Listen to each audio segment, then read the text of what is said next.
मी हा व्हिडिओ थोडा लेटच पोस्ट केला आहे, कारण कामही खूप होती आणि मुलांचा अभ्यासही घ्यायचा होता. त्याच्यामुळं व्हिडिओ लेट पोस्ट झाला आहे. तर इथं बघा, नागपंचमी आणि श्रावण महिन्यातील श्रावण सोमवार हे दोन्ही कसं एकदम आलं होतं. तर म्हटलं पुरणपोळी बनवून घ्यावं. असं तर मी श्रावण महिन्यातील सोमवार लास्टच्या सोमवारी पुरणपोळी बनवून घेतोय. म्हटलं एकदम सण आला तर बनवून घेऊ.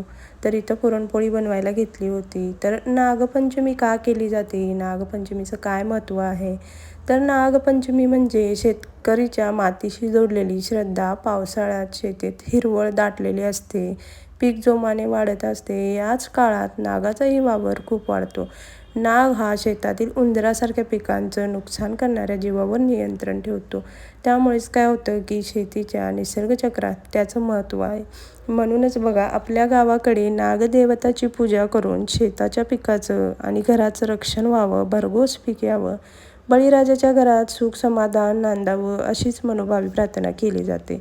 तर बघा, मातीशी नातं जपणाऱ्या शेतकरी निसर्गातील प्रत्येक जीवाचा मान राखतो. हीच तर आपल्या नागपंचमीची खरी शिकवण आहे.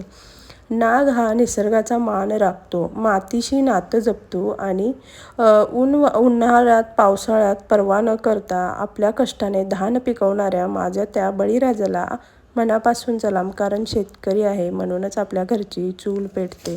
तर खरंच नागपंचमीचं महत्त्व बघा, लहान असताना आम्ही झुला वगैरे झुलायचो. आत्ता काय तसं होत नाही. आणि मग छान असं एन्जॉय व्हायचा, मस्त एन्जॉय करायचो. तर बघा, व्हिडिओ आवडल्यास व्हिडिओला एक लाईक करा, शेअर करा आणि कमेंट करायला विसरू नका. पुन्हा भेटू आपण पुढच्या व्हिडिओसोबत. तोपर्यंत मस्त राहा. जय महाराष्ट्र.